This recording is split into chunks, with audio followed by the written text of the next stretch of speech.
Hello, everyone.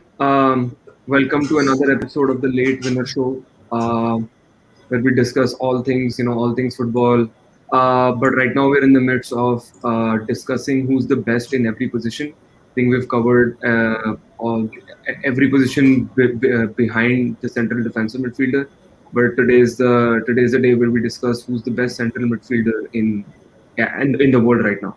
So So basically now today we are discussing the attacking unit. the attacking unit. Yesterday, previously we So. discussed all the defensive units. Mhm. So, welcome, guys. We have Kshitij, Anshuman, and Rohil as our panelists today, who will be going back and forth and deciding who's the best of the best in the central midfield positions. Welcome, guys. I think we again we took the shortlist down to Kroos, Goretzka, Modric, Thiago, Verratti, and Gundogan, with Thiago, Verratti, and Gundogan being the number 4, 5, and 6 according to our team. But then we were wanting to decide between Kroos, Goretzka, and Modric because I remember having some discussions about and even seeing the voting like it was uh, like not in favor of exactly one person. So Kshitij, I'll start with you. But what do you think? Who's the best? Who's one, two, three according to you? Okay, so for me, Tony Cruz is one of the best central midfielders that have, like he and Luka Modric are one of the best central midfielders according to me. But Tony Cruz has been that anchor player for Real Madrid for such a long time. He was crucial when Real Madrid went on that run where they were able to lift a lot of Champions League titles. So, like his vision, his ability to pick up pass. Not only that, he is able to sweep up. He's a box to box midfielder who makes creates a lot of chances, is able to pick out crucial passes. Like if you see the kind of vision that he has and the kind of pings that he is able to make, crossfield switches of the play and stuff like that, Real Madrid, ever since like Tony Cruz has started to go past that, is kind of struggling with that. That in itself like shows how important Tony Cruz is to Real Madrid. Like I pulled up some stats for Tony Cruz. He has a total of somewhere close to 320 appearances for that club, Mhm. and has around 80 assists in that time, which is a remarkable number. Like to get 80 assists in a team like that with the kind of players. So though like uh, it's true And that Real also close to like what 20 or 21 goals as yeah well 22 goals, yeah, for a like center midfielder. yes. And in a team like Real Madrid where like you already have superstars like Cristiano Ronaldo, Karim Benzema, I'm not going to say Gareth Bale, but he was a superstar at that time. So I did not mention any golf points. So Yeah, uh, I was so I was Tony looking forward Cruz to it. so Tony Cruz has been the anchor point for Real Madrid. He has pushed the team to get those titles, to get those Champions League victories. He has been crucial for Zinedine Zidane, and like I don't see Real Madrid like finding a replacement for Tony Cruz like anytime soon, because the kind of vision and the kind of creativity that he brought to the club, that was second to none in that league and across Europe. Okay. Yeah, I also like completely agree. I for my pick also is Tony Cruz for the number one position in the center midfield role. I mean, some additional stats that I found out was that Cruz has completed nearly 94% of his passes and with 2.5 key passes per game since his start with Real Madrid. Also, Tony Cruz passing accuracy for Real Madrid has never dropped below 92% in La Liga, and including the long balls, which always decreases your passing accuracy. So even with the long balls, he has never dropped below 92%. I think that is an insane stat for a Yeah. center midfielder, and it probably proves that he is a magician. He's like probably the best all-round German center midfielder I have ever witnessed seen in a field. And also, like Cruz individually helped Germany win the World Cup. He was a top assist provider as well in 2014. Then in at Euro 2016, he was selected in the team of the tournament as well. So he has achieved internationally as well, he has achieved probably all the accolades that he can achieve. And looking at the overall records and statistics that he has, probably one of the most intelligent football, close to Modric. If I say the intelligence of the psychology of a football player, very close to Modric. I term Modric as like the most intelligent player, but Tony Kroos has that advantage because Tony Kroos is absolutely brilliant with set piece taking. I mean, he has that composure. He knows when to give what kind of passes needs to be there. If the free kick needs to be direct or indirect, he has that particular idea. So probably he understands and holds the entire midfield, which allows the likes of Ronaldo, Benzema, and Gareth Bale, Isco as well, Vinicius Junior, all getting ahead. I still remember that particular goal that Vinicius Junior scored when Tony Kroos just made a hand signal, Yeah. and Vinicius Junior knew what he had to do. So this is what a player who has an intelligent presence of mind in a football game. I mean, even if you don't have those particular stats, if you know the psychology of football game, you are a good player. But compared to Kroos, he has the stats and he has the intelligence. So for me, yeah, hands down, Tony Kroos, the number one. So I mean, I'm seeing like people are going in favor of Kroos, but Rohit, do you think like Modric is? I think Modric has definitely been playing for a longer while at Real, and he's been definitely the main person in the midfield. But do you feel like was he able to deliver more in the Real Madrid shirt when before Kroos, or like he's been able to up his game because of Kroos when he came into Real Madrid?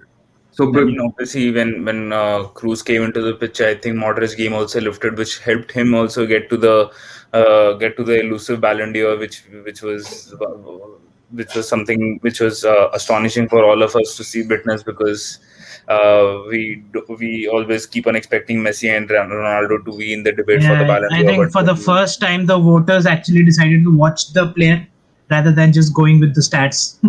Yeah, so exactly, and like Kroos has always been the unsung hero for Real Madrid, because he's never in terms of goals or assists, he's never up there in the statistics department. Modric is obviously is the flashy dribbler, which they call him at Los Blancos. So he'll always catch the eye for a number of reasons. You'll always see him making those beautiful runs and getting those balls into the key areas. But again, it's the vision of Kroos which finds players like Modric and gives them the opportunity to actually unleash themselves and show their skill sets as well. It's just the start of him, not his pass completion rate, showing that it's at an accuracy of more than 92% over the past 7 years itself. In La Liga itself shows you why he is one of the best. Yeah, I don't think I can add too much to it, because most of the things which have already been said over here. So I guess the debate over here is almost over on this. But I also think that Modric leading Croatia to the World Cup final is a huge task compared to the surrounding team players that he had. I mean, that is individually for an international accomplishment. I think that is a huge boost to the accolades and the vote. If we vote, I think Luka Modric doing that, as well as earning the golden ball for that particular tournament. I think that is hats off to Luka Modric for that as well. Luka Modric was also crucial for Croatia almost defeated Spain. Like if Morata did not score that goal, I think Croatia might just have edged that game out, and which was again an amazing accomplishment. But it's like when I see Luka Modric, every game he does one of those outside of the foot passes, and it's so majestic to watch those passes. Like every time he makes that pass, it's going to be pinpoint. It's going to take the defense out, and it's going to either lead to a chance creation or be a chance that the team can score. So his ability on the ball, his magic on the ball, Tottenham fans have seen that, but with Toni Kroos, Luka Modric like took his game to another level. But what about like Goretzka as well? Like I think we've decided Goretzka as number three. Yeah. I mean the third. No, I'm not saying number three, but like I'm saying in the top three, right? But like he moved to Bayern Munich in 2019 or 2018. Since then he's already become like he already was a good player in Schalke, but like he become like a that world class player that we want him to become when he moved from Bayern, right? So I think he was like he had 8 goals and 9 assists in 29 club appearances that season. Oh, sorry, this season, and then that also helped him. That also has helped him to like nail down his position in the Germany squad as well. And I mean, I'm seeing like his partner, his partnership with Kimmich as well, like provides a very good foundation for his success. And so if like when and he's more like a box to box midfielder where he's going into the box and like scoring those goals and vital goals that the team needs. And even we saw, I think, against Hungary where he did that in the Euros very recently, when while Kimmich is doing all that dirty work behind, like taking care of all the defense work and everything. Like even I think and also research like I think he started almost like 6 positions in his first season at the club. Yeah. He also played as a left back in in that season. But now again in under Hansi Flick, he's nailed down his position as the center midfield where he's thriving. Of course, we all see. But And I was actually going to point out that his box to box midfielding, I think it's very close to the relentless pressing that Kante does. What Yeah. I've witnessed, and Goretzka has a very similar attitude towards that midfield position. I mean, his probably his second and third season actually saw him develop into like a much more well-rounded player. And I think he has probably become the most versatile and improved midfielder in young players as well. I mean, he is on the third in our list, but he like there are a lot of things that Goretzka does a bit better than Kroos and Modric. Is that his work rate? His work rate is something that like is brilliant. I have never seen him like not give his 100% in a game, and he is relentless in his pressing. I mean, that is very important for a box-to-box midfielder per se. So I think in that particular role, I think he currently I would say that he's just second to none to Kante in box-to-box midfielding. Yeah, but then for me, like, sorry to cut you off, but for Yeah, me, like, Goretzka has benefited a lot from Hansi Flick coming to Bayern Munich, because Bayern Munich, after Hansi Flick came, the entire team started playing a lot more pressing football, and the backline was a lot higher up the pitch, which allowed them to squeeze the opposition trying to press the ball, which Goretzka actually excels in. With that ability and that like he I completely agree with you, Anshuman, that he is like second to Kante in the kind of work rate and the kind of work ethic that he has. But where he trumps Kante is the ability to create a pass for an opposition to find a through ball. Like, Kante is a very good recycler of the ball, but Goretzka maybe not the greatest recycler, but he's able to pick out a pass, and he's also able to run He has past that the he has that vision. Yes, and he's also able to run past the defense backline. Like, Right. if Bayern is actually creating a pattern of play, he'll be one of the first players to actually break that defensive line and get past like lob ball and try to score that goal. Like, I remember, it was a, I don't remember the exact match, but I saw him doing it so many times. Like, even the commentators were saying that the opposition team should start seeing Goretzka and start marking him, because he was continuously like getting past that defensive line, and Bayern midfielders were continuously finding him. So And that I is the also kind of, think, yeah, continue. Sorry. yeah, but and that's like the kind of go like ahead. that's the kind of tenacity he brings to Bayern Munich. And I'll be very excited to see how he like progresses under Julian Nagelsmann, because they have similar like philosophies and types of play, but a very different approach to playing football. Like, Hansi Flick, all out attack. Julian Nagelsmann, yeah, yes, all out attack, but a very different playing style. Like he prefers to play with a back three with wing backs. So it will be very interesting to see how Goretzka now And also, I progresses. think it would be interesting to see how the partnership with Kimmich, because Yes. whatever I have read about Goretzka or seen, a lot of pundits and a lot of analysts have talked about how playing with Kimmich has actually made him probably the best box to box. Prior to that, he was a good player, but with Kimmich, we can see even his physique changed. He became more muscular, but Yes. not negating his speed as well, which is a pretty balance that you need to keep. Because if you see him in Schalke, you would see him; he was pretty lean. Yeah. But now, as in Bayern Munich, he's pretty strong. He's Bulked physically up, yeah. He's bulked up. Yeah, Yeah. but Yeah. yeah, so Also, I can say from the improvement perspective, I think Goretzka has improved much more than a lot of players that we see in this list. yeah. I think we Also, can. I think we can uh, definitely say. I think we can definitely say that Goretzka still has a long way to go. Just Long way because to go. Yeah, if we're taking into account all our criteria, I definitely feel like we all can agree that he's number 3 on our list.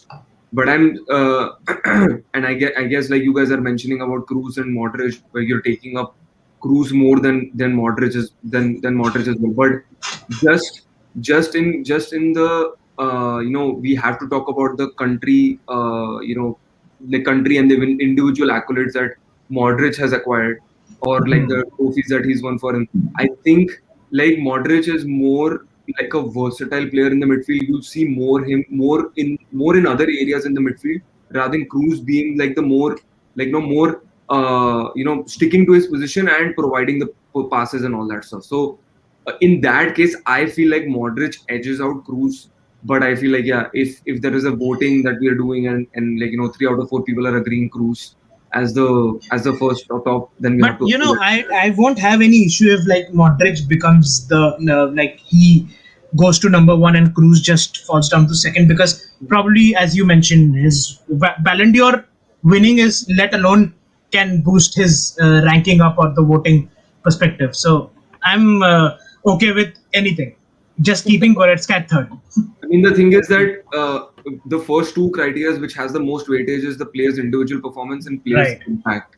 So I guess Right. like who has the better individual performance in the last 5 years? Is it Modric or Kroos? I think it's Cruz. Okay, and who is the player who has the most impact on the team? Is it Kroos or Modric? Cruz. In terms of country as well, I feel like that's where he edges out. Uh, like yeah. I Yeah, but mean, I don't actually give a lot of weightage to the country accolades or the country, because there are a few players who actually don't get an opportunity to perform because of the surrounding teammates in the But country. that's where you lose out, right? That's the We thing. can't actually give a lot of weightage to the country criteria at this stage. I That's think that's completely where unfair on but I think players. that's where you lose out. I think that's when we were discussing about the centre backs, when VVD and Ramos were not able to decide. That's where VVD lost out because of the international tournaments.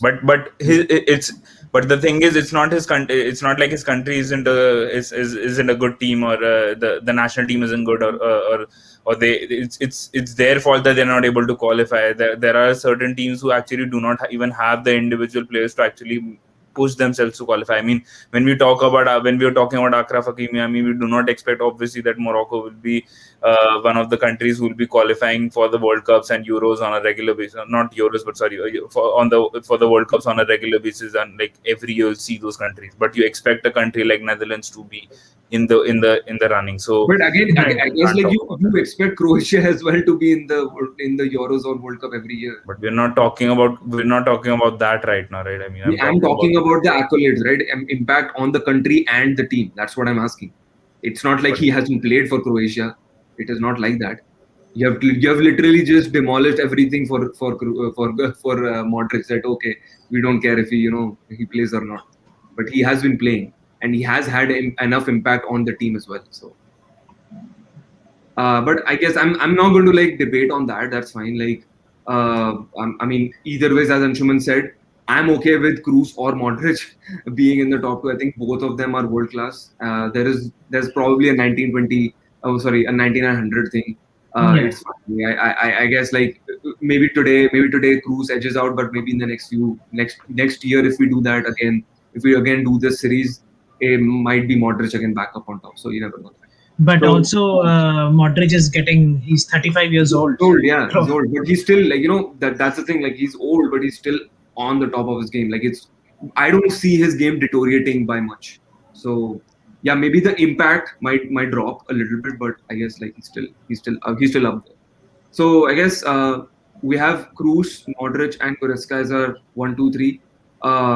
Kroos is the best, so congratulations, Tony Kroos. Maybe you should give us a thumbs up on our video because we decided that you're the best. Just give us a shout out. That would be it. But yeah, thank you guys for joining. It's a great discussion for the central midfielder. I think I'll see you guys on the next episode as well for the central attacking mid, which is probably the most easiest discussion. I'm hoping that it would be, because we all know who's the best central attacking midfielder for the last, I think, 4 years. But that's all from our side. Do not share do share and like and subscribe to our videos. Do follow us. Sabotaging our own channel. Do like and follow us on Instagram and Twitter as well. For some more awesome content, some videos like these, like some series like this would be, are going to come more often in the future. So do not forget to like, share, and subscribe. Thank you so much, guys.